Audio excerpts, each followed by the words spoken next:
Assalamualaikum warahmatullahi wabarakatuh. Bertemu lagi dengan saya Herman Zambek. Kali ini saya akan membahas tentang bisnis, kebodohan, ketakutan, dan kesombongan. Tapi sebelumnya seperti biasa, yuk mari kita ngopi, ngobrol perihal iman, ngobrol perihal Islam. Luar biasa.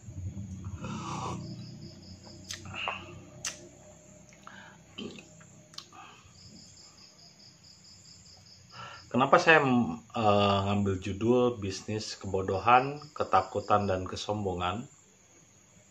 Karena yang tren dan yang paling banyak dinikmati dan paling banyak disukai oleh orang-orang Indonesia itu adalah bisnis kebodohan, bisnis ketakutan, dan bisnis kesombongan. Ini yang saya perhatikan selama ini. Saya melihat nonton film sinetron, bisnis hiburan, itu kebanyakan isinya cuma ria, kesombongan, dendam. Ini apa isinya sinetron? Saya kadang-kadang suka bingung, ini gimana sih KPAI membuat sinetron itu lulus sensor gitu.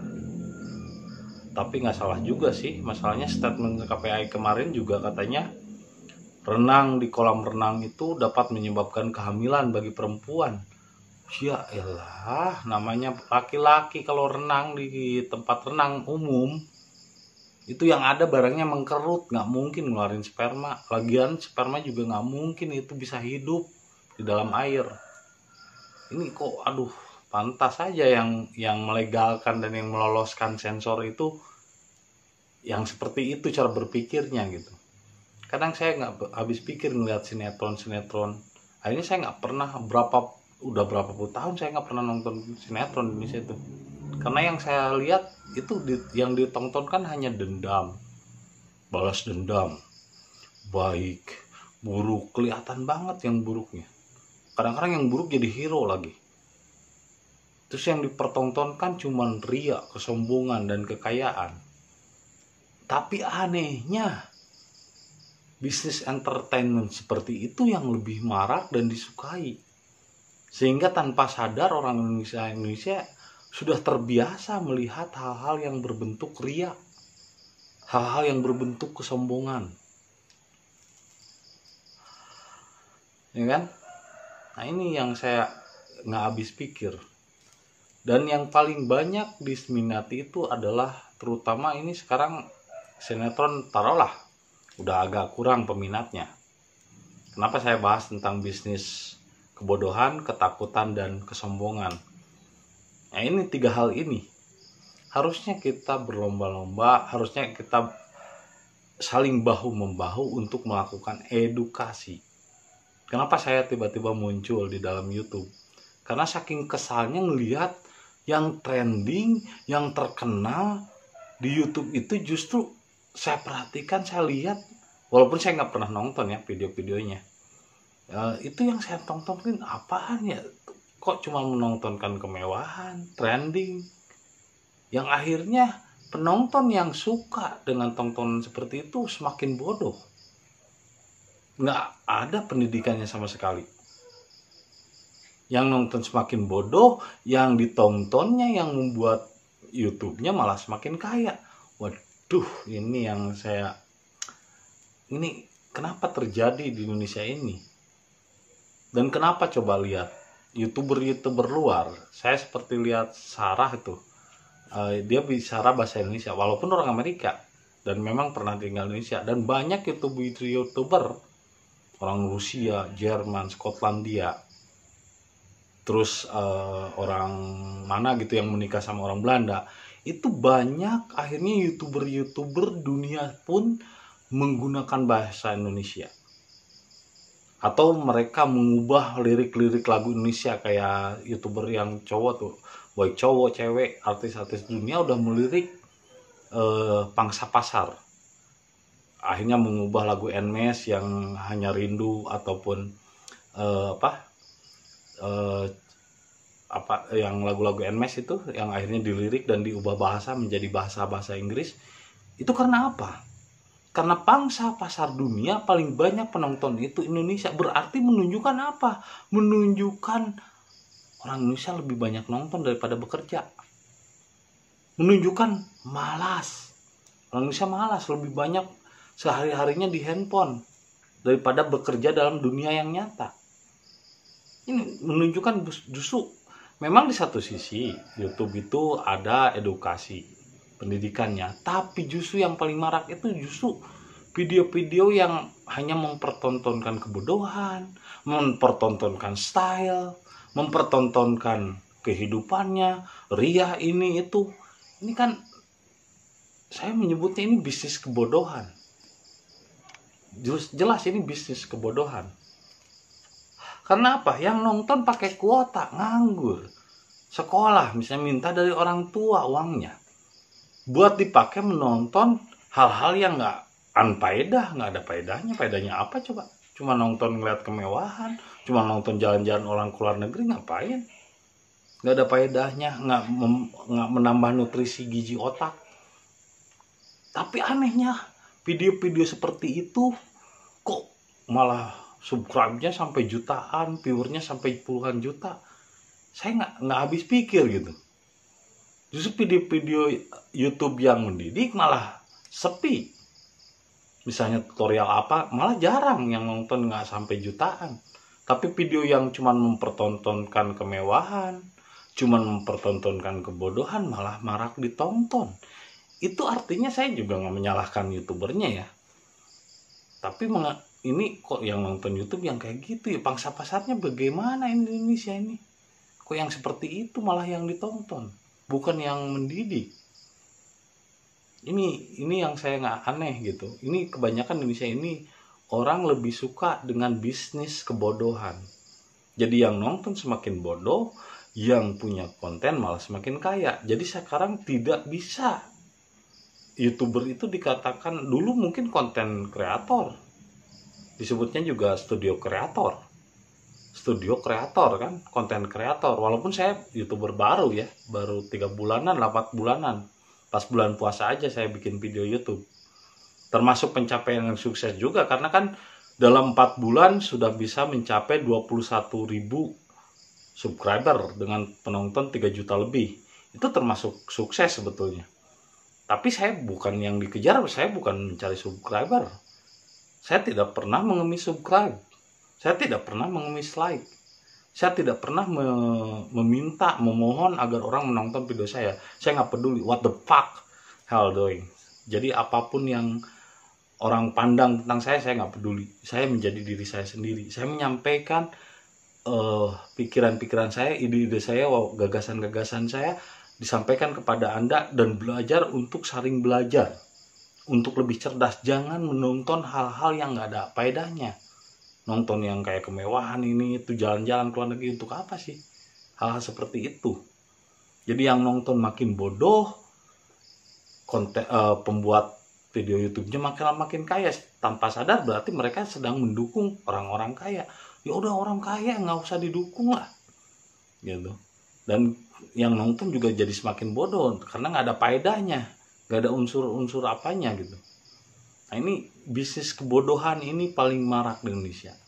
Makanya konten kreator YouTube luar pun mulai melihat Indonesia, dan akhirnya banyak juga mereka, walaupun orang Jerman, Rusia, Amerika, mereka berbicara menggunakan bahasa Indonesia. Kenapa? Ketika saya tanya, karena apa? Karena pangsa pasarnya lebih banyak di Indonesia. Berarti artinya orang Indonesia itu lebih banyak nonton YouTube daripada bekerja. Lebih banyak hidupnya dihabiskan untuk menonton daripada bekerja dalam dunia yang nyata. Walaupun saya nggak menyalahkan juga, karena memang tuntutan teknologi, akselerasi zaman, dimana kita harus menggunakan serba cepat dan menggunakan teknologi agar mudah terjangkau. Dalam bisnis pun dengan teknologi lebih mudah terjangkau. Tapi ini permasalahannya, yang banyak ditonton itu yang malah banyak yang nggak ada faedahnya. Yang justru banyak yang sains, yang menyampaikan pengetahuan, membuka wawasan, malah nggak laku. Ini menunjukkan berarti yang paling laku di Indonesia itu adalah bisnis kebodohan. Yang kedua adalah bisnis ketakutan. Kenapa saya mengatakan bisnis ketakutan? Ini adalah bisnis agama, bisnis dalam dunia religi. Nah, sekarang itu orang lagi haus akan ketuhanan. Orang mencari apa yang benar itu yang bagaimana sih? Yang katanya begini, katanya begitu. Akhirnya bisnis-bisnis seperti ini, bisnis-bisnis di bidang agama, di bidang ketuhanan ini saling marak sekali. Sedang laku-lakunya. Tapi saya perhatikan juga basic point dari yang mereka sampaikan adalah ketakutan. Kalau nggak mengikuti saya diajab, nanti neraka lah, inilah, itulah, dosa lah, haram lah, inilah. Akhirnya tanpa sadar orang pun dibodohkan dengan ketakutan itu.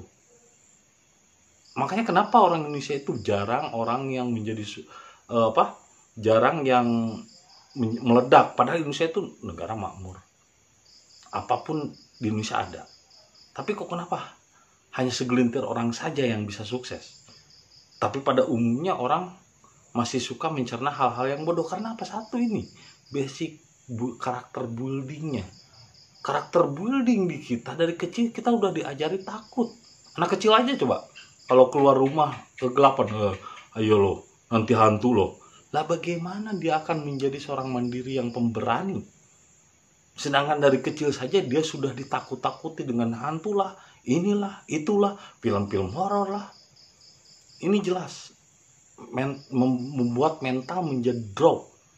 Karena ini basic bisnis ketakutan ini luar biasa, ini banyak keuntungannya. Salah satu contoh apa? Asuransi. Asuransi itu bisnis ketakutan, men. Bikin orang takut-takut. Nanti kalau jantung begini, kalau bapak mati bagaimana? Akhirnya orang membayar asuransi. Karena apa? Karena takut, men.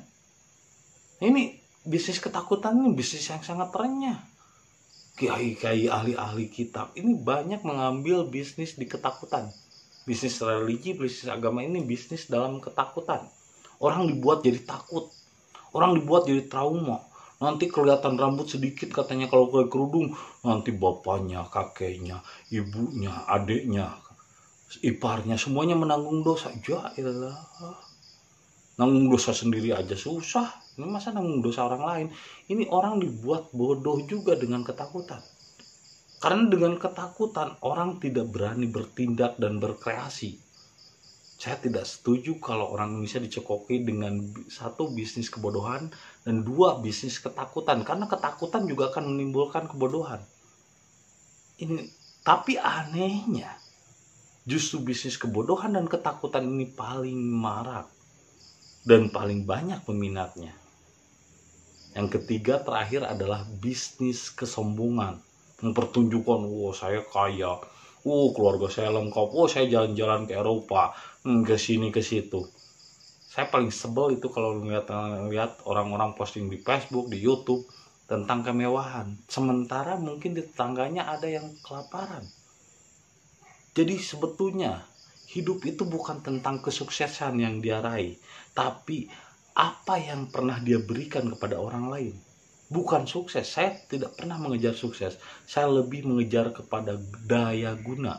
Bergunakah saya untuk hidup saya, keluarga saya, dan tetangga saya? Kalau belum berguna, untuk apa sukses? Sukses untuk sendiri berarti kita meraih kepentingan diri, meraih keuntungan dari orang lain. Apalagi misalnya YouTuber yang hanya menunjukkan kemewahan, hanya menunjukkan kekayaan dirinya, sementara yang nonton malah tanpa sadar diperas. Yang nonton bodoh, yang nonton semakin bodoh, dianya malah yang bikin kontennya yang malah semakin kaya. Menurut saya sekarang bukan konten kreator, tapi lebih kepada money creator and stupid creator. Maaf kalau saya sedikit berkata lancang, karena saya agak kesal ketika melihat kok hal-hal yang kebodohan, kesombongan malah yang dipamerkan, dan itu malah yang laku. Saya nggak bisa nyalahin juga sih money kreatornya gitu.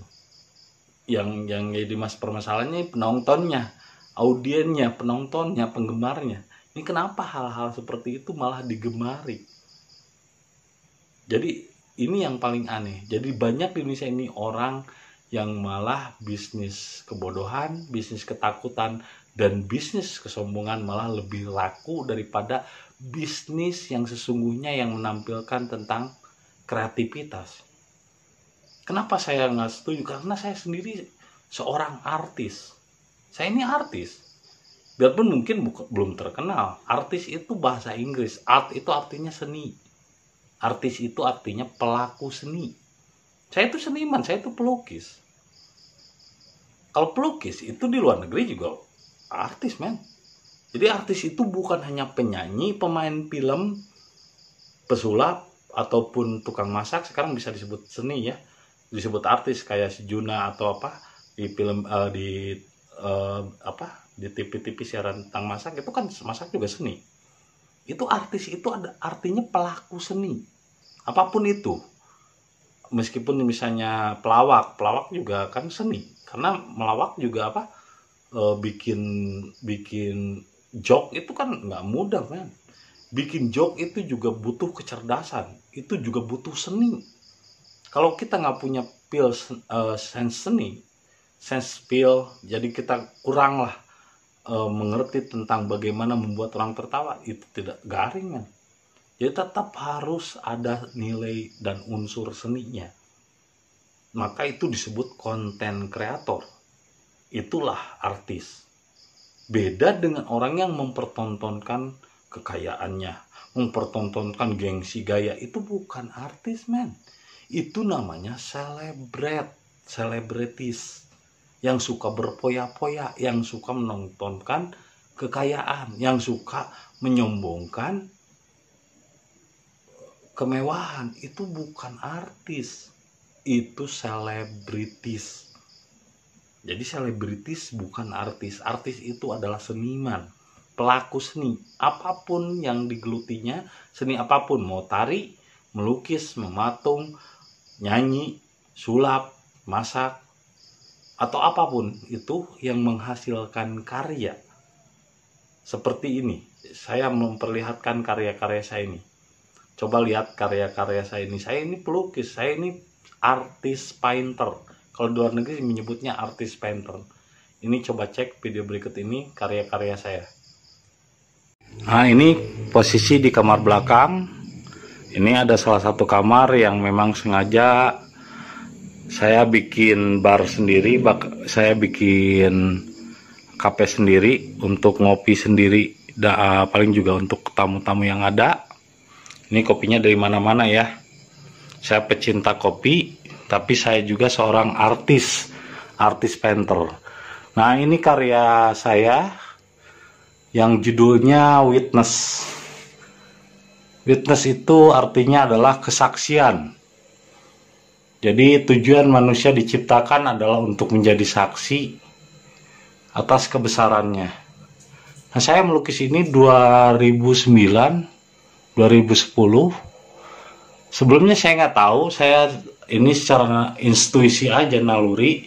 Saya melukis bahwa semesta itu seperti mata, tapi ternyata ketika saya browsing di internet, Helix Nebula itu bentuknya seperti mata. Nah, ini saya menunjukkan tentang yang ini simbol darah perempuan segitiga.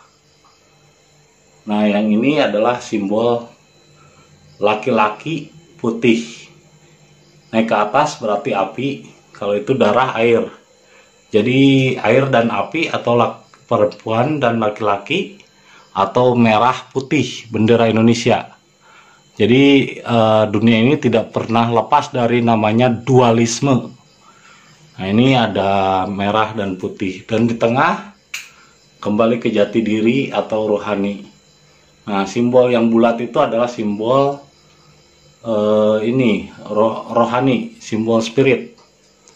Nah, ini kalau dari jauh seperti simbol apa? Kaca pembesar.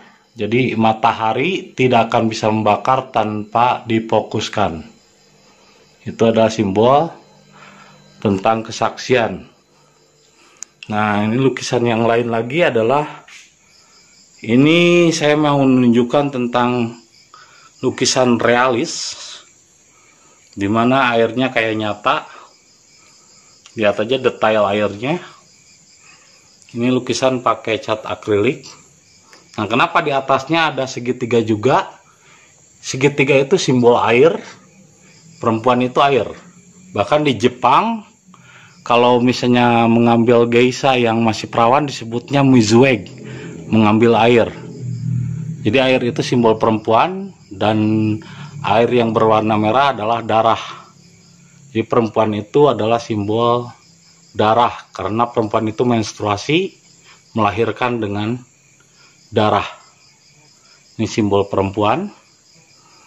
Ini artinya adalah perempuan itu lebih terangsang dengan benda, karena perempuan itu hakikatnya adalah benda. Ini di atas kepalanya isinya adalah emas, bahwa perempuan itu matanya hijau kalau melihat emas atau melihat harta benda. Nah, ini adalah lukisan surrealis namanya. Ini mulutmu harimaumu. Jadi lidahnya itu tajam dan ucapannya itu bisa menyakitkan. Nah, ini ada lukisan lain. Ini judulnya Ahli Kitab. Jadi dia berkata-kata tentang Tuhan, penghafal, dan berbicara seperti kitab. Tapi tujuan utamanya sebetulnya dia mencari uang dengan bisnis ketakutan, ya, dan bisnis harapan. Nah, orang banyak dibodohkan. Nah, ini gambar Dajjal. Dajjal itu tangan kanannya surga, tangan kirinya neraka. Nah, ini gambar Dajjal, di jidatnya ada tulisan kafir, yaitu suka mengkafirkan orang lain. Nah, sedangkan ini simbol surga dan neraka, ya. Islam itu adalah jiwa, din itu jiwa, Islam itu berserah diri, hasilnya selamat, ya. Nah, ini lukisan tentang ketika Adam dijadikan khalifah, malaikat sujud sedangkan iblis tidak. Di sana terjadinya jenis kelamin merah putih. Merah perempuan, her, laki-laki, man, putih. Her man, merah putih.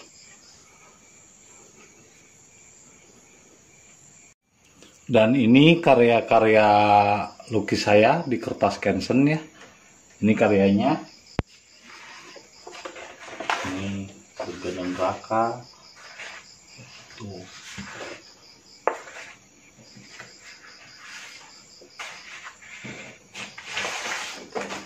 Nah, ini juga tentang ini. Jadi jelas, ya, saya adalah seorang artis. Jadi artis itu adalah pelukis. Saya adalah seorang artis. Ini karya-karya saya yang dulu 2014 dari kertas Canson juga. Ini tuh ada kaligrafinya.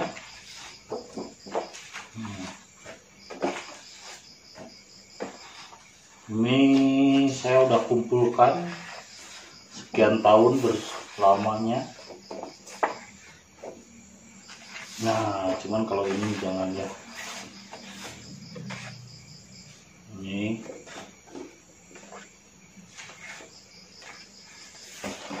jadi karya saya itu udah saking banyaknya, entah berapa puluh banyak.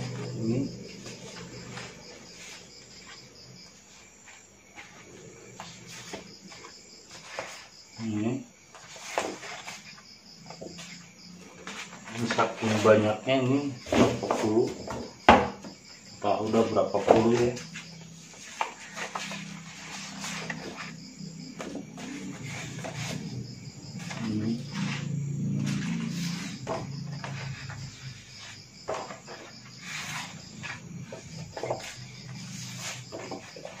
Ini juga ada kaligrafi. Ini buah holdi. Ini tentang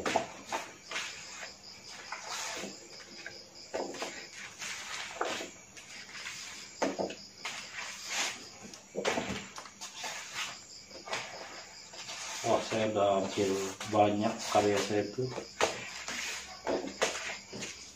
ya, kalau dihitung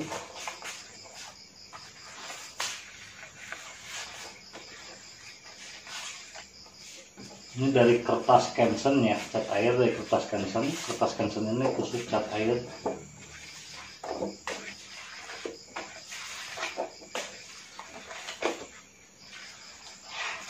Jadi kertas khusus buat melukis, namanya kertas Canson ya.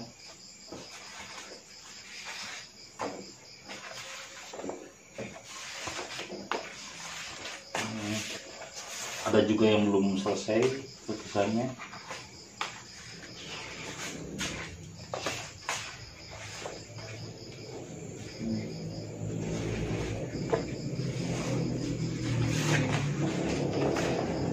Ya, jadi jelas saya bukanlah seorang yang menjual kecap, menjual omongan atau menjual menjual bisnis ketakutan dan kebodohan. Saya justru adalah seorang artis atau seniman yang memang berkarya, jadi karyanya itu hanya dijadikan media untuk dakwah. Jadi sebetulnya saya itu tujuannya adalah berdakwah melalui karya-karya lukisan ya. Lukisan hanya jadi media saja ya. Lukisan hanya jadi media bagi saya untuk berdakwah. Tujuannya melukis pun saya kebanyakan, ini koleksi saya banyak kan. Ini di atas kertas Canson A3. Kalau itu di atas Canson A2. Saya selalu menggunakan bahan yang berkualitas. Untuk kertas saya menggunakan kertas Canson, dan untuk kanvas biasanya saya menggunakan kanvas Talent. Ini karya-karya saya ya. Jadi saya termasuk orang yang paling tidak suka dengan bisnis kebodohan, bisnis yang tujuannya cuma membodoh-bodohi orang dan cuman menakut-nakuti, sehingga bangsa Indonesia ini menjadi mundur dan terbelakang. Tapi anehnya justru bisnis kebodohan ini lebih laku dibanding hal-hal yang edukatif, dibanding hal-hal yang mendidik. Ini saya juga aneh, kenapa di Indonesia ini kok hal-hal yang membodohkan lebih laku dibanding dengan hal-hal yang edukatif. Nah, lukisan-lukisan saya ini lebih edukatif. Nah, ini salah satu contohnya adalah lukisan yang berjudul Merah Putih. Perempuan itu merah dan laki-laki itu putih. Jadi merah putih itu adalah perempuan dan laki-laki. Nah, ini adalah pendopo atau saung buat saya melukis. Saya biasa sehari-hari melukis di sini nih, di saung, sambil menikmati kopi ya. Ini galeri saya, galeri di rumah. Itu stand buat ngelukisnya ya. Jadi saya bukanlah orang yang berbisnis dengan menakut-nakuti dan membodohi orang ya, apalagi mengiming-iming. Saya bukan penipu, tapi yang real, yang nyata yaitu. Nah, ini saya biasa ngopi di sini. Ini ruang di belakang rumah saya sebetulnya ya. Ini biasa saya mojok di belakang. Saya lebih suka dengan ruang yang sepi dan hening agar tercipta sebuah ide dan inspirasi-inspirasi buat melukis. Nah, ini karya-karya saya di ruang tengah. Yang ini berjudul Surrender, artinya menyerah. Ini ada matahari ya, ini bumi. Judulnya Surrender. Ini di ruang tengah. Nah, ini judulnya Holy Spirit atau Roh Kudus. Ada 8. Jadi ruh itu adalah kendaraan, dan saya menyimbolkannya dengan kuda. Judulnya Holy Spirit, 8 ruh kudus atau 8 ruh suci. Ini ada lukisan cat air juga. Tuh.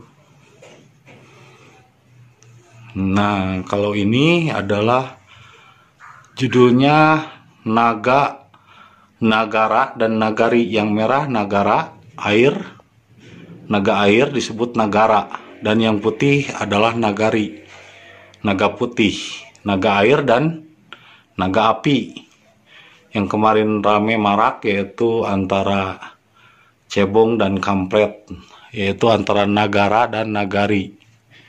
Nah, ini yang mengombang-ambing kapal. Nah, kapalnya kapal Indonesia, merah putih. Merahnya Nagara, putihnya Nagari. Nagara dan Nagari, merah putih, perempuan dan laki-laki. Nah, ini kuda, judulnya Ilovi, roh Ilovi ada 9. Kuda itu simbol kendaraan. Karena kebetulan saya suka dengan shio kuda. Nah, ini juga ada lukisan judulnya Zodiak ke-13. Zodiak ke-13 namanya Ophiuchus. Nah, ini judulnya Bima Sakti Ophiuchus. Jadi sebetulnya zodiak itu ada 13, yang ke-13 namanya Ophiuchus. Simbolnya adalah manusia yang menaklukkan naga. Itu zodiak ke-13. Nah, ini tentang Adam dan Hawa. Adamnya darah merah. Hawa, ini Hawa. Jadi merahnya perempuan dan putihnya laki-laki. Air dan api. Nih. Hawa, air dan api. Nih, orang Baduy lagi main musik karinding, bass pakai bambu. Nih.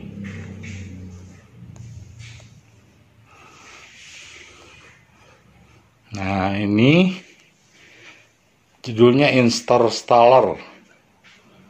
Jadi lubang waktu atau disebutnya Stargate. Jadi antara satu planet ke planet lain, dari planet ini dia pergi ke planet yang lain hanya dalam beberapa detik dengan memasuki black hole, interstellar. Ya, ini karya-karya saya di rumah. Jadi karya-karya saya kebanyakan lukisan disebutnya neo-simbolism. Aliran saya adalah neo-simbolism. Simbol-simbol baru. Neo-simbolism. Dan ada lagi satu lukisan saya. Ini di kamar. Judulnya Barenang Siang. Ya. Judulnya Barenang Siang. Nih. Jadi lukisan saya banyak sekali di rumah. Tuh, sampai ditumpuk. Dan hampir semua rumah dipenuhi dengan karya-karya lukisan. Sampai keluar rumah pun penuh dengan karya-karya lukisan. Ini. Ya, itu juga tuh. Ya. Jadi karena memang aslinya saya itu adalah artis atau seniman. Ya, seniman. Jadi artis itu bahasa Indonesianya adalah seniman. Nah, saya juga beberapa kali itu mendapatkan hadiah dan penghargaan dari juara melukis Biennial. Jelas ya, saya itu punya identitas, bukan penjual kebodohan atau penjual atau berbisnis dengan bisnis menakut-nakuti. Saya bukan penjual kebodohan. Saya memang berbisnis menjual lukisan. Nah, lukisan-lukisan ini saya jual. Rata-rata biasanya antara 25 juta sampai 50 juta. Ukurannya besar-besar, ini 2,5 meter. Ya. Jadi jelas, saya bukan money creator. Saya tidak mencari uang, dalam arti di sini saya bukan memperkaya diri bikin YouTube supaya saya dapat uang, bukan. Tujuan saya edukatif, dan saya membuat video-video YouTube ini mengajak Anda untuk lebih kreatif, mengajak Anda untuk menginspirasi Anda bahwa hidup lebih banyak fokus kepada karya. Berkaryalah selama hidup. Jadi hidup itu bukan untuk mati, tapi isilah kehidupanmu dan lakukanlah sesuatu yang berguna. Jangan mengejar kesuksesan, lebih baik kau mengejar agar menjadi berguna. Karena orang yang sukses belum tentu berguna, tapi orang yang berguna sudah pasti hidupnya adalah sukses. Itu saja yang bisa saya sampaikan kali ini. Semoga bermanfaat dan menjadi inspirasi bagi kita semua. Jadilah orang yang berguna bagi dirimu, keluargamu, lingkunganmu, dan nusa bangsamu. Terima kasih atas kesediaannya menonton video saya, dan saksikan video-video berikutnya. Assalamualaikum warahmatullahi wabarakatuh.